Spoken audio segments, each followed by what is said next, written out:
Hello and welcome to another video or episode, depending on whether you're watching this on YouTube or listening to your favorite podcast player. So today I thought we'd talk a little bit about the future of the bushcraft industry and whether it makes any difference to us people on the forest school side of the spectrum. So I myself got into bushcraft and forest school at roughly the same time. I had an interest in bushcraft as I was doing my forest school training. I was a bit of a hobby bushcrafter. And then I went on various different courses with several large and reputable companies, attended lots of workshop days, and it's still an area of significant interest, and that's kind of my area of forest school. I'm very much a skills person. I teach skills. I teach fire, I teach tools, I teach tarps and knots, and that's kind of my thing. That's within the whole forest school sphere, which is quite broad. You have a number of different areas of interest. That's the one I've chosen. That's the one that works best with my brain, and that's the one that I feel uniquely qualified to do. But it gives me an interesting perspective on the interior of the bushcraft side of the world. Now, unlike forest school, bushcraft has a very broad definition. While we can argue about what a proper forest school looks like, everyone who's forest school trained kind of knows what the core ethos is. It's about the ratios, it's about the space and the time, it's about developing a community of learners, led by professionals, all of that. We can agree that is forest school. Bushcraft is a lot harder to define, and it's been defined in many different ways, and in some ways that's okay. But I see a split emerging within, let's call it, the wider bushcraft community. So bushcraft is loosely based on using indigenous, so basically populations of people who know the land intimately and are able to utilize the resources and work in conjunction with nature. It's that skill set applied to modern camping is probably the closest to a very loose definition of bushcraft. And that's where we start to see the split, because bushcraft has traditionally been more of a survival skill in many ways, the way that it is practiced.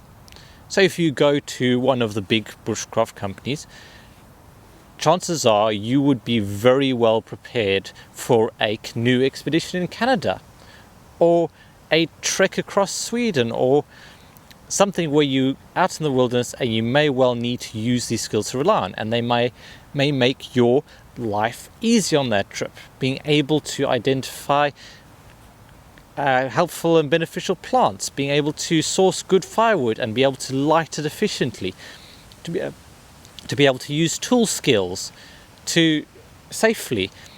All of these are core bushcraft skills. To be able to purify water. So in that way, bushcraft has a real practical use. And so if you go on a typical bushcraft course, the people that are leading that course are preparing you for that. They're preparing you for tough weeks of paddling. They're preparing you for doing everything exactly right, because mistakes can cost lives out in the wilderness, out in proper wilderness. So they do very well in preparing, and honestly, a lot of them will feel like they have more in common with an army boot camp with the way they run. It's my way or the highway. And there's a certain subsect of the population that are totally up for that, and that's fantastic. And there's also people that will go on these courses and then go and do amazing expeditions in the Amazon, or say across Canada, or over into the Himalayas, or wherever. They will gain useful skills and useful mindsets to be able to apply to big expeditions.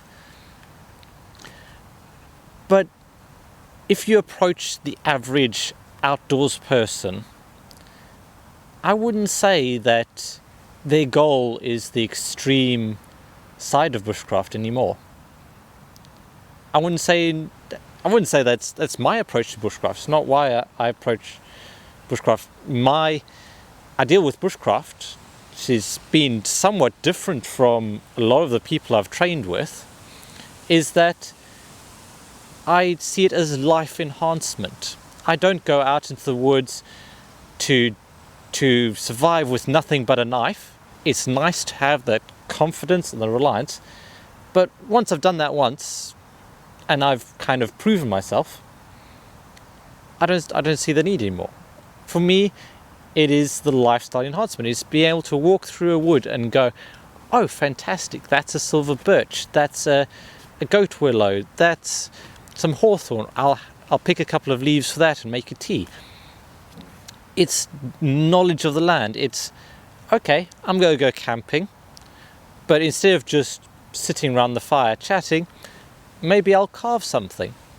Or even just having the skills to light the fire. So instead of having a gas stove, I instead go out into the woods, put up a tarp, and be able to light a fire and have that experience. So it's lifestyle enhancement. And I think that is the split that is happening within bushcraft, where not everyone wants to do what I now call wilderness bushcraft, which is the canoe expeditions. It's the kind of loosely man versus wild type stuff. It's all about proving yourself. It's about carrying your kit into the camp, no matter how heavy it is. It's very much based on, okay, you need to prove yourself.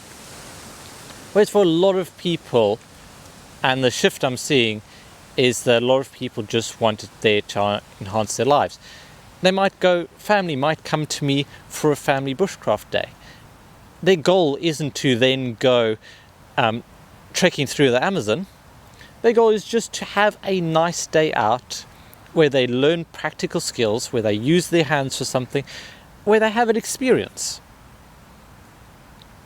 And teaching someone to forage blackberries or gather hawthorn berries, it's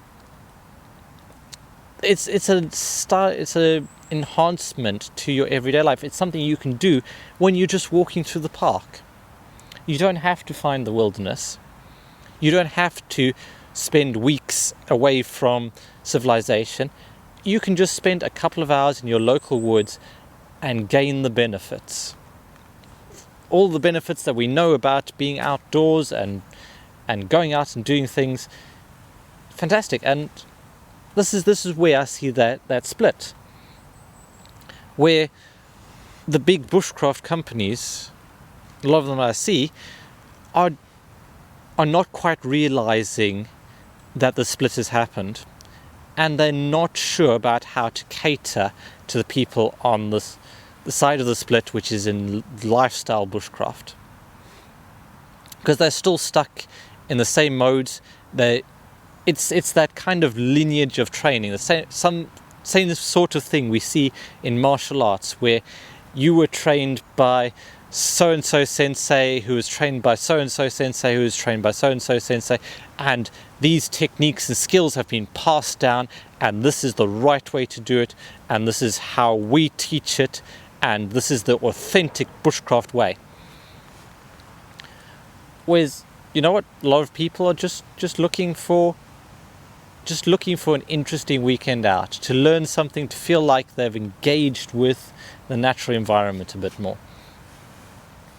And I mean, I don't talk very much about this, but it's a very inclusive element, the lifestyle, because you don't need to be able to go out and spend overnight to enjoy it.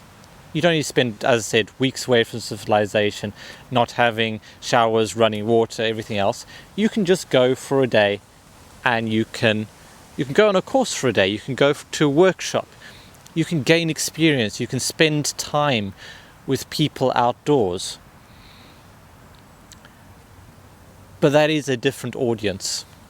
That is a different audience to the youngish to middle-aged man who's quite happy strapping a 25-kilo rucksack onto their back, hiking in 8 miles, setting up a shelter, and then staying up until 4 o'clock in the morning preparing food. It's a different person to the average family or the average mother that's coming in bringing her children to a session, or the retiree looking to pick up some foraging skills so that they can make some jams. It's a different audience and requires different approaches. And what I'm seeing is that the major bushcraft companies are struggling to make this shift. There is a good contingent of bushcrafters, most of which are sitting, like I am, in that kind of grey area in between forest school and bushcraft, where we are very much person-centered. And I think this is the key difference that the forest school approach and the bushcraft approach have. So the bushcraft approach typically starts with a skill. We teach the skill first, whereas the people that come from a teaching background, that come from forest school, tend to bring in the learner focus first. Now, we still use skills in bushcraft, and there are still people involved in forest school. There's still skills in forest school and people in bushcraft. They still work together. We still use that. But the nuance in between being person-centered and being skill-centered leads to massively different outcomes. When I'm in a forest school environment and I'm working with a group of young children and we're doing fire lighting, and I show them how to do it, I show them the correct technique for it. If they don't succeed, I need to step back and change how I deliver it.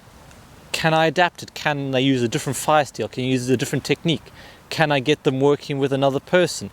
Is there a way we can scaffold this and change it and tweak it so that they can still achieve something? Whereas what I see very often with more the bushcraft mindset, it's I've taught you how to do the skill, now it's down to you.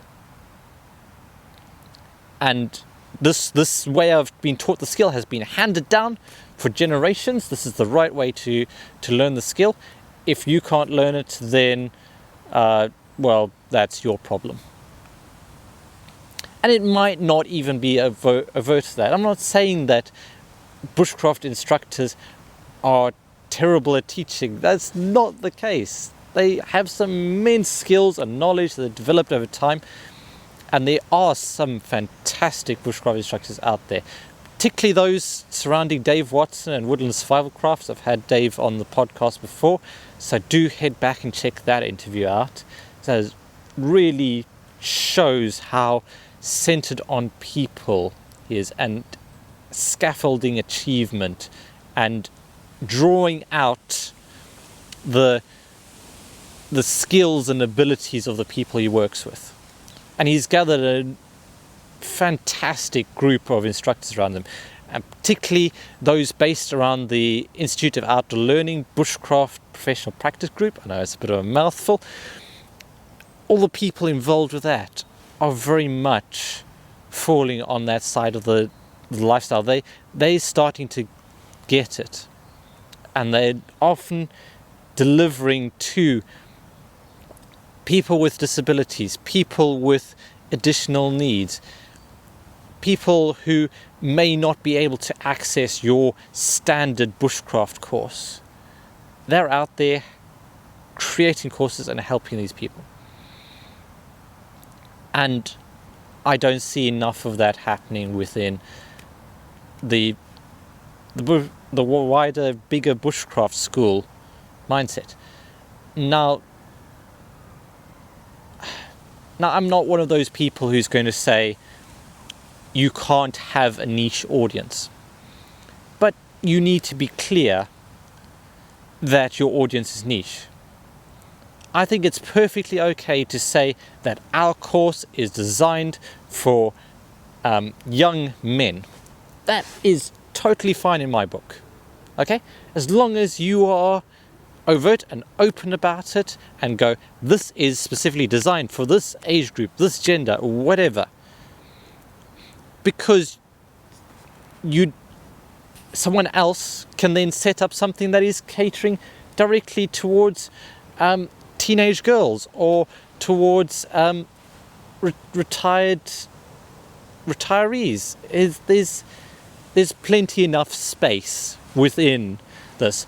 But I think if you are a major bushcraft school and you are struggling to get people in the doors, you either need to niche down and be clear about who your audience is, including being clear in the advertising and the marketing and the sales copy you put out, or you actually need to be inclusive and not just say you are, but actually make a difference and actually change the things that you're doing and modify it and listen to the people who are coming on your courses and struggling.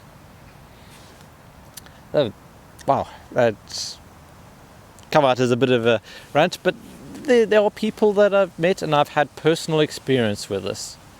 Now, I'm generally someone who can tough it out. I know I can. I have resilience. I can make it through stuff. I can be pretty stubborn if it needs to be. But you know what I'm not doing is I'm not beating myself up for the purpose of beating myself up.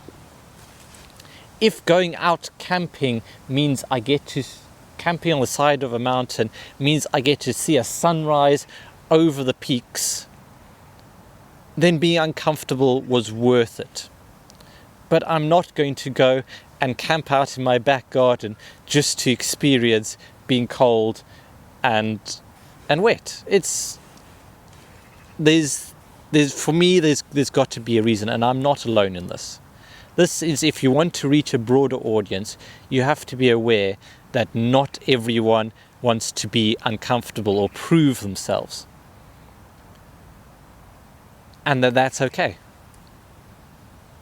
That's okay. People can like that. It's suffering for the sake of suffering is more of a character flaw than I say avoiding that. So I think bushcraft has a lot that needs to change within it. And I think this is where the forest school side of the aisle and the bushcraft side of the aisle have a lot to teach each other. Now I think there will need to be more of a crossover and sharing of skills, because I think some of the bushcraft instructors out there would be fantastic in a forest school context, bringing in those skills and knowledge that they've gained through hard work and bringing them down to the level of the average person would be massive and really help those older children, the ones that are maybe tired of the fairy doors and the mud kitchens and want something more. I think bringing those bushcraft skills in would be enormous. At the same time, I think that kind of person-centered approach from forest school, bringing in a really good ethos around learning and kind of just being more open to different ways of doing something and valuing skills and dispositions. Everyone has something of value to bring into a forest school setting or bushcraft setting, even if they've never set foot in the woods before. They will bring something, a mindset, a way of looking at something, but you've got to be open to bringing those people in and also letting them develop the way that your program or course develops. It's recognizing the skills, strengths, and attributes of every person that's involved. So I don't know. This came out as a bit of a rant, but I hope you've stuck around for it, and I hope it's got some people thinking. And like I say, I try not to be broad brush strokes. Everyone is a certain way, and everyone is in this camp is a certain way. Everyone in that camp is a certain other way. There are plenty of nuances within this, but in my experience and the experience of a lot of the people that I've worked with, I see the split within Bushcraft and I see the split within Forest School and Bushcraft as two separate camps, but somewhere in the middle there is something that can honestly transform the outdoor industry. So fingers crossed, see how that develops. With that, I think I've rambled on for long enough. The wind's picking up, and I think I need to go and do some shopping for apple crumble. Should be a good week. That, thank you so much for watching and listening. Remember to make the most of every day. Catch you all next time.